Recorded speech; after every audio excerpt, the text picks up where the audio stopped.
নমস্কার বন্ধুরা, আমার খিচুড়ির চ্যানেলের আরও একটি নতুন ভিডিওতে আপনাদের জানাই স্বাগত।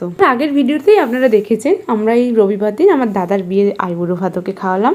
তো এই রান্নাটা আমি ওই দিনেই করেছিলাম। ফার্স্ট এই রান্নাটা ট্রাই করেছিলাম 2021-এর পয়লা বৈশাখে, কলা পাতায় মোড়া মুরগি। তো এই রান্নাটা ওই দিনই খেয়ে দাদা এত ভালো লেগেছিল, যখনই বলি মাংস বানাবো তখনই বলে ওই রান্নাটা কর। তো ওটাই করেছিলাম, সাথে ভিডিও করেছিলাম যাতে আপনাদের সঙ্গে শেয়ার করতে পারি। তো ভিডিওটা দেখলেই আপনারা বুঝতে পেরে যাবেন কত কম উপকরণে ও কত কম সময়ে কোনো খাটুনি ছাড়া এত সুন্দর একটি মুরগির মাংস রান্না করে নিতে পারবেন। তো চলুন রান্নাটা শুরু করা যাক। প্রথমে মুরগির মাংসগুলোকে ভালো করে পরিষ্কার করে নিয়েছি। এবার ওতে দিয়ে দিয়েছি পেঁয়াজ কুচি। পেঁয়াজটা খুব ছোট ছোট করেই কুচি করেছি, আপনারা চাইলে বেটেও দিতে পারেন।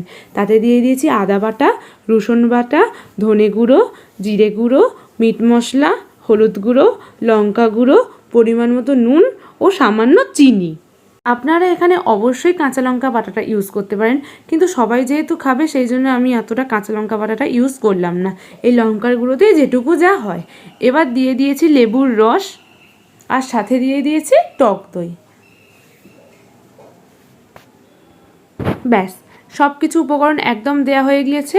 এবার মাংসটার সাথে এই মশলাগুলো ভালো করে মাখিয়ে নেব। দেখুন খুব সুন্দরভাবে মাংসটা এখানে ম্যারিনেট হয়ে গিয়েছে। এই ম্যারিনেট মাংসটা আমি 4 থেকে 5 ঘন্টা ফ্রিজে রেখে দেব। 4 থেকে 5 ঘন্টা হয়ে গিয়েছে। মাংসটাকে ফ্রিজ থেকে বার করে 30 মিনিটের জন্য রেখে দিয়েছিলাম নর্মালে।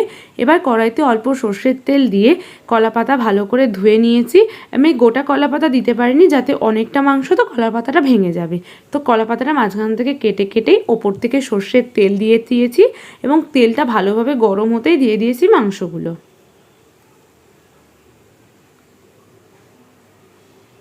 এমনভাবেই দেবেন যাতে পুরো মাংসটাই কলা পাতার মধ্যে থাকে, কড়াতে না বেরিয়ে যায়। সাথে সাথে ওই ম্যারিনেটের মশলার গ্রেভিটাও ওই মাংসর মধ্যেই দিয়ে দেবেন। এবার ওপর থেকে দিয়ে দেবেন একটু টমেটো কুচি, একটু ধনেপাতা কুচি। ধনেপাতাটা একটু বেশি দিলেও অসুবিধা হবে না, কারণ ফ্লেভারটা খুব সুন্দর যাবে। ও সাথে দিয়ে দেবেন পেঁয়াজ কুচি। ব্যাস, এখানে সব কিছু রান্না টোটালি কমপ্লিট। আর কিচ্ছু করতে হবে না। উপর থেকে আবারও কলা পাতা চাপা দিয়ে দেবেন। কলা পাতাগুলো অবশ্যই ভালো করে এমনভাবে কভার দেবেন যাতে না বাইরে থেকে মাংস বেরিয়ে যায় বা কিছু হয়।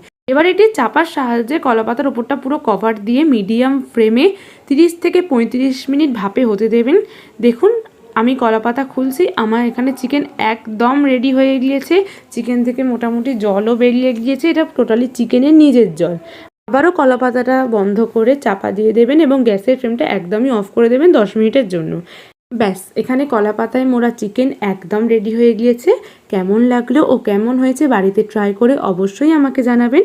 ভালো লাগলে লাইক, কমেন্ট অ্যান্ড শেয়ার করবেন। আমার চ্যানেলে নতুন হয়ে থাকলে অবশ্যই চ্যানেলটিকে সাবস্ক্রাইব করবেন। টাটা।